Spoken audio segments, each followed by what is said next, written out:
Hello छात्रों, स्वागत है आप सभी लोगों का एचएम कोचिंग सेंटर के इस यूट्यूब चैनल में। प्यारे छात्रों, आज हम लोग चर्चा करेंगे भूगोल के एक महत्वपूर्ण टॉपिक पे, जहाँ से बहुत सारे प्रश्न बनते हैं परीक्षाओं में। और सबसे पहले आज होली के इस पावन पर्व पे आप सभी लोगों को रंग भरी शुभकामनाएं हमारे एचएम कोचिंग सेंटर परिवार की तरफ से। और हम ये दुआ करते हैं कि आप सभी लोगों की ज़िंदगी में ऐसे ही रंग बिखरते रहें। ठीक है, चलिए आज हम लोग चर्चा करेंगे एक महत्वपूर्ण टॉपिक की, अक्षांश एवं देशांतर रेखाएं। ये ज्योग्राफी की बहुत ही महत्वपूर्ण टॉपिक है, यहाँ से काफ़ी इंपॉर्टेंट प्रश्न भी बनते हैं और ये टॉपिक काफ़ी टफ मानी जाती है, थोड़ा कठिन मानी जाती है ये, तो इसलिए आप सभी लोग ध्यानपूर्वक इसको पढ़ेंगे और एक एक पॉइंट को आप सभी लोग नोट करते चलेंगे। ठीक है, और दूसरी बात कि यदि आप चैनल पर नए हैं तो चैनल को सब्सक्राइब कर लें और बेल आइकन को जरूर दबा लें, जिससे जो अगली वीडियो है हमारी आपको प्राप्त हो सके। ठीक है, आइए हम लोग टॉपिक को शुरू करते हैं। तो सबसे पहले हम लोग जानेंगे कि आखिर अक्षांश और देशांतर रेखाएं ये क्यों बनाई गई, ग्लोब पर इनकी ज़रूरत हमको क्यों पड़ी। सबसे पहले तो ये बात जान लें हम सभी लोग। तो ध्यान दें आप सभी लोग कि किसी भी स्थान की यथा स्थिति और समय की जानकारी के लिए अक्षांश और देशांतर रेखाओं को बनाया गया, इनकी ज़रूरत हमको पड़ी। ठीक है, यानी कि हम कैसे जान पाते हैं कि मान लीजिए कि किन्हीं दो स्थानों के बीच की दूरी कितनी है। सपोज दैट मान लीजिए कि एक शहर है, यहाँ पर दिल्ली है और यहाँ पर हरियाणा है। आप कैसे जानेंगे कि इन दोनों शहरों के बीच में कितनी दूरी है? ऑनलाइन मोबाइल से अगर आपको चेक करना हो, इंटरनेट के माध्यम से चेक करना हो, आप कैसे समझ पाएंगे कि इन दोनों स्थानों के बीच की दूरी है? तो यह जैसे ही हम लोग सर्च करते हैं, यह अक्षांश और देशांतर रेखाओं के आधार पर ही ये बात हमको पता चल जाती है। ठीक है, तो इनकी जरूरत क्यों पड़ी? किन्हीं दो स्थानों के बीच की स्थिति को जानने के लिए। ठीक है ना, आखिर कैसे संभव हो पाता है कि जैसे मान लीजिए कि अगर दिल्ली से मिसाइल आपको मारना है हरियाणा पर, तो कैसे यह मिसाइल हरियाणा को देख लेगी और हरियाणा के जो लोकेशन आप सेट करेंगे वहीं पर जाकर के मिसाइल क्या करेगी, ब्लास्ट करेगी। ये कैसे संभव हो पाता है? तो ध्यान दें आप सभी लोग, ये सभी बातें संभव अक्षांश और देशांतर रेखाओं के आधार पर ही हो पाती हैं। ठीक है, तो बने रहिए आप सभी लोग टॉपिक के लास्ट तक, जिससे ये सारी जानकारी आपको प्राप्त हो जाएगी। ठीक है ना, चलिए देखते हैं। सबसे पहले हम लोग चर्चा करेंगे कि आखिर अक्षांश और देशांतर रेखाओं का निर्माण कैसे होता है, कैसे इनको बनाया जाता है। आइए देखेंगे। यहाँ पर देखिए, अक्षांश की अगर हम लोग परिभाषा को देखें, यह मान लीजिए 0 डिग्री है जो पृथ्वी के मध्य से होकर गुजरती है, और इस 0 डिग्री को हम लोग कहते हैं विषुवत रेखा, और इसी को हम लोग कहते हैं भूमध्य रेखा, विषुवत रेखा, 0 डिग्री अक्षांश। ये तीनों बात एक ही है और इसी की है। ध्यान देंगे आप सभी लोग। सबसे पहले तो हम लोग देखेंगे कि आखिर किसे कहते हैं हम लोग अक्षांश और देशांतर।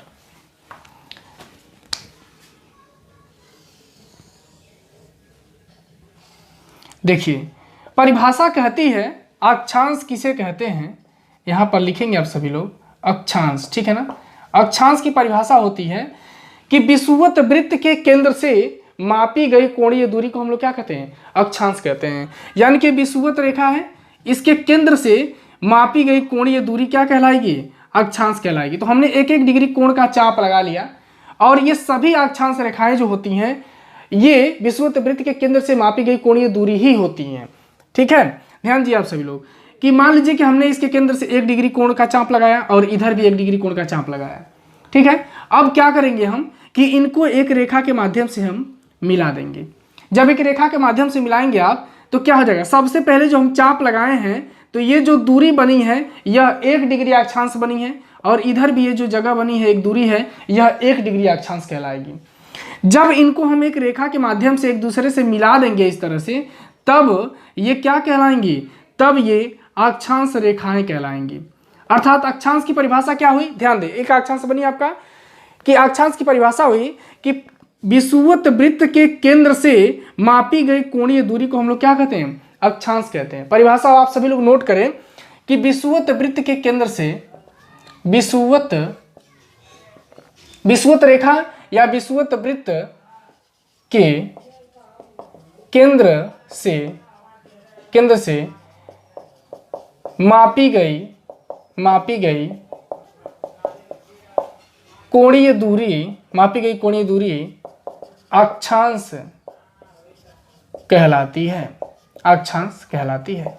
यह प्रश्न भी आपसे पूछता है कि विषुवत वृत्त के केंद्र से मापी गई कोणीय दूरी क्या कहलाती है? तो अक्षांश कहलाती है।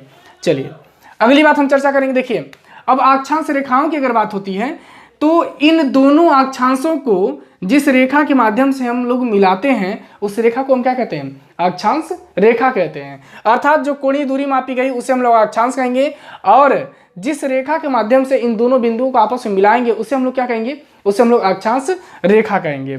ठीक है। और ऐसे ही हमने मान लीजिए कि यहाँ से 2 डिग्री कोण का चाप लगा लिया यहाँ पर, और यहाँ से 2 डिग्री कोण का चाप लगाया यहाँ पर। अब इन दोनों को हम लोग एक रेखा से माध्यम से मिला देंगे। जब एक रेखा के माध्यम से इसको मिलाएंगे तो एक देशांतर रेखा का एक अक्षांश रेखा का निर्माण और हो गया 2 डिग्री। ऐसे ही करते करते और लास्ट में यहाँ पर एक अक्षांश आती है और ये होती है 90 डिग्री, क्योंकि यहाँ से खड़ी लाइन हो जाएगी। ऐसे 90 डिग्री का हम लोग चाप लगाएंगे तो यहाँ पे 90 डिग्री अक्षांश का क्या होगा? निर्माण होगा। और यहाँ पर 90 डिग्री अक्षांश एक ही है, आपका एक बिंदु के समान है। तो यहाँ पर तो कोई 2 90 डिग्री होती तब तो दोनों बिंदुओं को एक रेखा के माध्यम से मिलाते तो वो रेखा कहलाती, लेकिन यह एक ही बिंदु है इसलिए यह रेखा का निर्माण नहीं करती है या वृत्त का निर्माण नहीं करती है। ऐसे ही एक डिग्री के कोण पर इधर भी हमने चाप लगाया, एक यहाँ पर और एक यहाँ पर ऐसे। ठीक है। बाद में हमने इनको मिटा दिया। अब ये भी 1 डिग्री कोण का निर्माण हो गया, 1 डिग्री अक्षांश रेखा बन गई। इधर भी हमने लिखा है 2 डिग्री। ऐसे ही करते करते लास्ट में यहाँ पर भी 90 डिग्री अक्षांश का निर्माण हो गया। यानी कि अक्षांश रेखाओं को आपने देखा कि अक्षांश का निर्माण सबसे पहले विषुवत वृत्त के केंद्र से मापी गई कोणीय दूरी को हम लोग क्या कहते हैं? अक्षांश कहते हैं। ठीक है।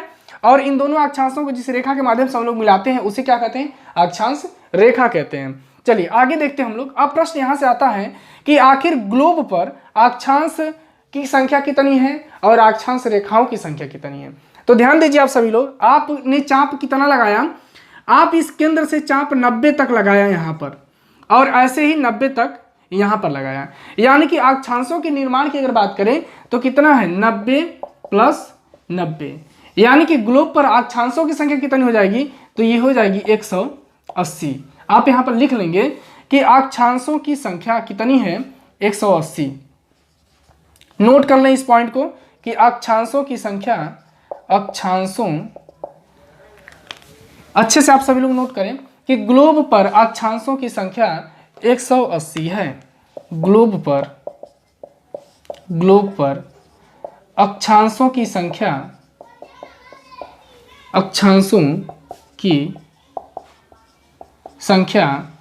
180 है। ये तो रही बात अक्षांशों की। अब हम लोग बात करेंगे कि अक्षांश रेखाओं की संख्या कितनी है। तो यहीं पर मैं लिख देता हूं कि ग्लोब पर अक्षांश रेखाओं की संख्या, अक्षांश रेखाओं की संख्या। जब अक्षांश रेखाओं की संख्या की अगर हम लोग बात करेंगे तो क्या हो जाएगा? देखिए 90 ये है और 90 ये है और 1 ये है, तो 90 कितना हो जाएगा? 180 हो जाएगा। ठीक है। 180 और प्लस ये 0 डिग्री हो जाएगा, +1 कर लें और -2 कर देंगे। आप -2 इसलिए करेंगे क्योंकि 2 अक्षांश, एक ये 90 डिग्री और एक ये 90 डिग्री, ये दोनों रेखा का निर्माण नहीं करती हैं और वृत्त का निर्माण नहीं करती हैं। ध्यान दीजिए। अब क्या होगा? अब ये 180 में 1 जोड़ेंगे 181 हो जाएगा, और 181 में से यदि 2 घटाएंगे तो कितना हो जाएगा? 179 हो जाएगा, 179। अर्थात अक्षांश रेखाओं की संख्या की बात करेगा तो कितना हो जाएगा? 179 हो जाएगा। ठीक है। तो ये रही अक्षांशों की बात। अब ध्यान दीजिए एक चीज और, अगला पॉइंट इसमें लिखेंगे कि सभी अक्षांश रेखाएं, यानी कि 90 डिग्री को छोड़ करके, ये 90 डिग्री और ये 90 डिग्री दोनों को छोड़ करके लिखेंगे अक्षांश रेखाएं संपूर्ण वृत्त का निर्माण करती हैं। संपूर्ण वृत्त का निर्माण करती हैं। यानी कि जो अक्षांश रेखाएं हैं ये क्या करती हैं? ये संपूर्ण वृत्त बनाती हैं। केवल 90 डिग्री को छोड़ करके बाकी सभी अक्षांश रेखाएं एक संपूर्ण वृत्त का क्या करती हैं? निर्माण करती हैं। देखिए अब इसमें एक प्रश्न आता है कि ग्लोब पर सबसे बड़े वृत्त का निर्माण, ग्लोब पर सबसे बड़े वृत्त का निर्माण 0 डिग्री अक्षांश करती है, 0 डिग्री अक्षांश करती है। यानी कि ग्लोब पर सबसे बड़ी वृत्त का निर्माण कौन सी अक्षांश रेखा करती है? तो 0 डिग्री अक्षांश जो है ग्लोब पर सबसे बड़ी वृत्त का निर्माण करती है। इसे आप नोट करें, फिर हम लोग आगे चर्चा करते हैं। चलिए अब हम लोग देखते हैं नेक्स्ट अगले पॉइंट पे।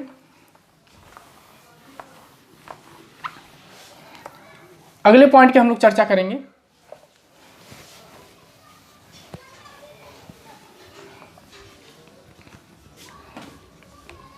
एक चीज ध्यान दें कि ये जो अक्षांश रेखाएं हैं ये अर्धवृत्त नहीं बनाती हैं, ये एक संपूर्ण वृत्त का क्या करती हैं? निर्माण करती हैं। अब देखिए आप सभी लोग कि इस विषुवत रेखा से जैसे जैसे हम लोग ध्रुवों की ओर जाते हैं, ये ध्रुव है 90 डिग्री, क्या है? ये हो जाएगा उत्तरी ध्रुव और ये हो जाएगा दक्षिणी ध्रुव। एक चीज ध्यान दें, फिर से समझ लें आप सभी लोग, एक बात और यहाँ छूट गई है। देखिए यह 0 डिग्री जो विषुवत रेखा है यह पृथ्वी को 2 बराबर हिस्सों में क्या करती है? बांट देती है। पृथ्वी को 2 बराबर हिस्सों में क्या करती है? बांट देती है। यहां से देखें, और यहां से लेकर यह पूरा ये कहलाता है उत्तरी गोलार्ध। क्या कहलाता है? उत्तरी गोलार्ध कहलाता है। और यहां से लेकर के ये पूरा ये क्या कहलाता है? दक्षिणी गोलार्ध कहलाता है। क्या कहलाता है? दक्षिणी गोलार्ध कहलाता है। यानी कि ये पूरा हिस्सा यहां से ये पूरा यहां तक दक्षिणी गोलार्ध और यहां से ये पूरा यहां तक क्या हो जाएगा? उत्तरी गोलार्ध हो जाएगा। कौन बांटता है? 0 डिग्री। अर्थात प्रश्न करता है कि वह कौन सी अक्षांश रेखा है जो पृथ्वी को 2 बराबर हिस्सों में बांटती है। तो ध्यान रखें आप सभी लोग, 0 डिग्री अक्षांश पृथ्वी को 2 बराबर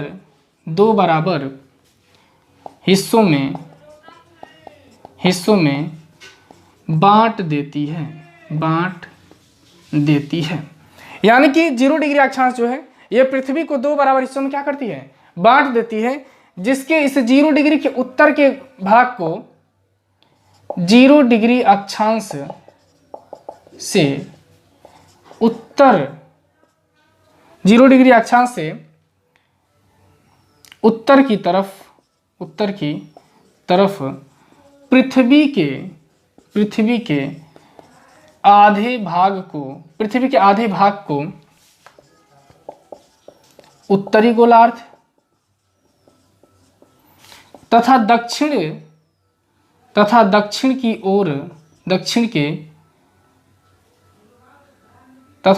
के आधे भाग को दक्षिणी गोलार्ध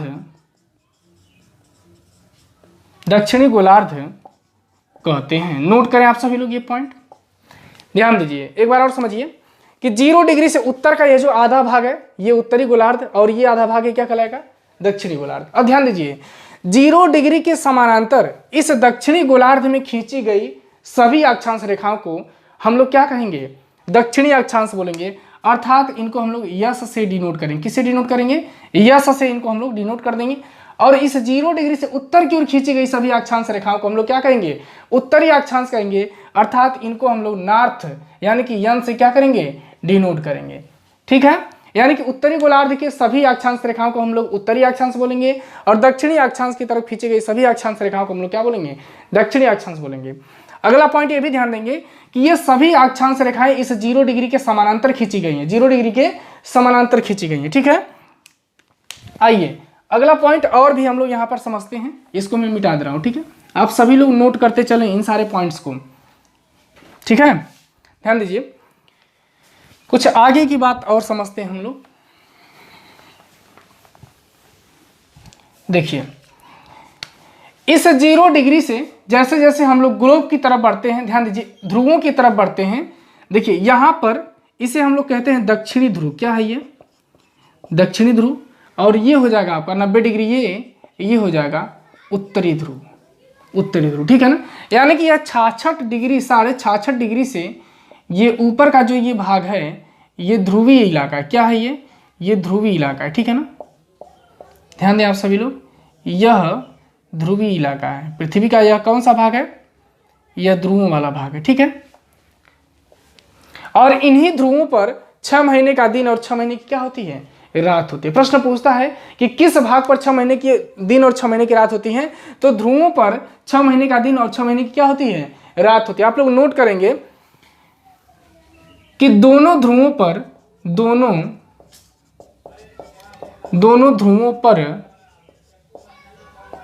ध्रुवों पर 6 महीने का दिन तथा 6 महीने की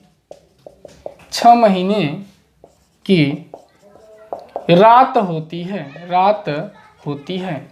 यानी कि ध्रुवों पर पृथ्वी का कौन सा भाग है जहाँ पे 6 महीने के दिन और 6 महीने की रात होती है? तो इन ध्रुवों पर जो है 6 महीने के दिन होते हैं और 6 महीने की क्या होती है? रात होती है, ठीक है ना। चलिए नोट करें इस पॉइंट को, आप सभी लोग नोट कर लीजिए, फिर अगले पॉइंट की हम लोग चर्चा करते हैं। देखिए अगला पॉइंट आप लोग समझेंगे, ध्यान दीजिए। जैसे जैसे हम लोग इस 0 डिग्री से इन ध्रुवों की तरफ बढ़ते हैं तो देखिए अक्षांश रेखाओं में क्या परिवर्तन हो रहा है।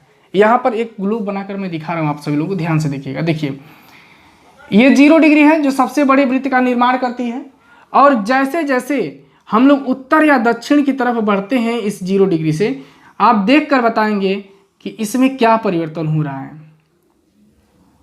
देखिए यानी कि 0 डिग्री से जैसे जैसे हम लोग दोनों ध्रुवों की तरफ बढ़ रहे हैं, इनकी लंबाई क्या हो रही है? छोटी हो रही है। अर्थात यहां पर एक पॉइंट लिखेंगे आप सभी लोग कि विषुवत रेखा से 0 डिग्री बोलें या विषुवत रेखा बोलें, सब बात एक ही है। यहां मैं लिख दे रहा हूं, यह 0 डिग्री अक्षांश भी कही जाती है, यह विषुवत रेखा या भूमध्य रेखा, ये सब नाम एक ही है। 0 डिग्री अक्षांश बोलें या विषुवत रेखा बोलें या भूमध्य रेखा बोलें, ये बात एक ही है, ठीक है ना।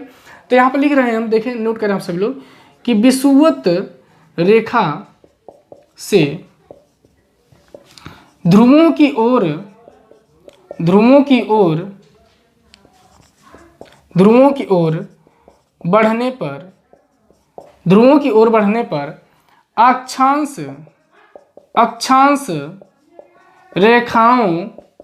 अक्षांश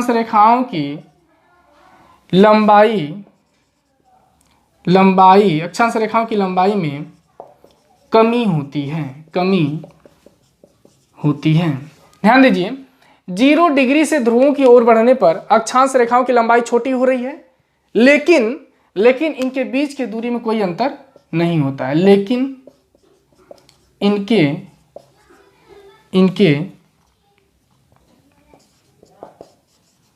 बीच की दूरी में कोई परिवर्तन नहीं होता है। ध्यान दीजिए कि विषुवत रेखा से ध्रुवों की ओर बढ़ने पर अक्षांश रेखाओं की लंबाई में कमी होती है, लेकिन इनके बीच की दूरी में कोई परिवर्तन नहीं होता है। ध्यान दीजिए कि इस विषुवत रेखा से जैसे जैसे हम लोग ध्रुवों की तरफ बढ़ेंगे तो इनके बीच की दूरी में कोई कमी नहीं होता है, कोई परिवर्तन नहीं होता है, लेकिन इनकी लंबाई ऑलरेडी क्या हो रही है? छोटी हो रही है। अब अगला पॉइंट यहाँ पे नोट करेंगे आप सभी लोग, ध्यान दें। देखिए दो क्रमागत अक्षांश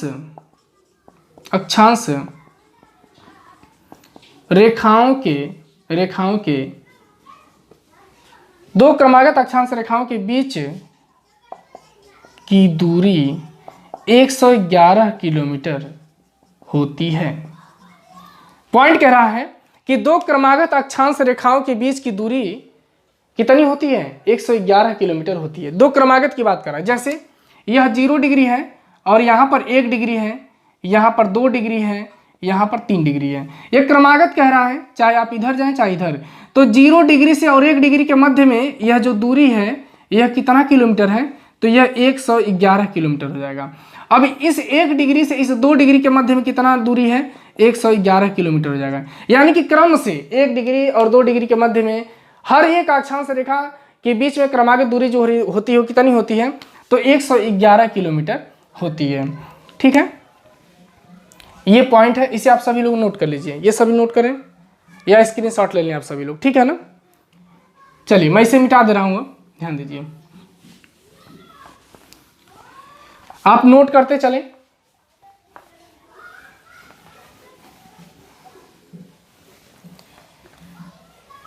कुछ महत्वपूर्ण अक्षांश रेखाएं हैं जिनका आप लोग नाम लिख लें, जैसे 23.5 डिग्री दक्षिणी अक्षांश को हम लोग क्या कहते हैं, तो इसे हम लोग कहते हैं मकर रेखा। क्या कहते हैं? मकर रेखा। 23.5 डिग्री उत्तरी अक्षांश को हम लोग क्या कहते हैं? कर्क रेखा कहते हैं। क्या कहते हैं? कर्क रेखा कहते हैं। यहाँ है आपका 66.5 डिग्री दक्षिणी अक्षांश को हम लोग कहते हैं अंटार्कटिक वृत्त। अंटार्कटिक वृत्त, अंटार्कटिक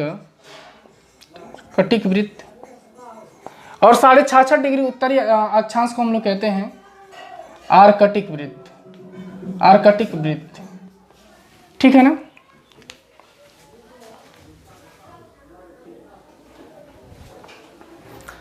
चलिए हमने देख लिया यहाँ पे कि 66.5 डिग्री दक्षिणी अक्षांश को हम लोग कहते हैं अंटार्कटिक वृत्त, 66.5 डिग्री उत्तरी अक्षांश को हम लोग कहते हैं आर्कटिक वृत्त, 23.5 डिग्री उत्तरी अक्षांश को हम लोग कहते हैं कर्क रेखा, और इस 0 डिग्री को हम लोग कहते हैं विषुवत रेखा, भूमध्य रेखा, और इसे हम लोग कहते हैं 23.5 डिग्री दक्षिणी अक्षांश को हम लोग कहते हैं मकर रेखा। प्यारे छात्रों, हमने बता दिए कि इनकी संख्या कितनी होती है, इनके बीच की दूरी क्या होती है, ध्रुवों की ओर बढ़ने पर इनमें क्या परिवर्तन होता है। ये सारे पॉइंट्स रहे आपका अक्षांश रेखाओं के, ठीक है। और ये सभी आप लोग नोट कर लें, और यहाँ से प्रश्न भी बनता है, काफ़ी इंपॉर्टेंट प्रश्न बनता है परीक्षाओं में, ठीक है ना। चलिए दूसरी चीज़ है कि इसको बनाकर ही आप याद करेंगे तो आपके लिए बहुत ही ज़्यादा बेहतरीन रहेगा, क्योंकि बनाएंगे तो आपको बहुत जल्दी याद होगा, ठीक है। तो चलिए आज हम लोगों ने चर्चा कर लिया अक्षांश रेखाओं के बारे में, और इसकी जो अगली वीडियो बनेगी उसमें हम लोग चर्चा करेंगे देशांतर रेखाओं के बारे में, कि देशांतर रेखाएं किसे कहते हैं, उनकी लंबाई कितनी होती है, उसमें क्या परिवर्तन होता है। इन सारी बातों की हम लोग चर्चा करेंगे अगली वीडियो में, देशांतर रेखाओं की जो वीडियो बनेगी, ठीक है। तो चलिए आज के लिए बस इतना ही, लेता हूँ मैं आप लोगों से इसी के साथ विदा। तब तक के लिए धन्यवाद।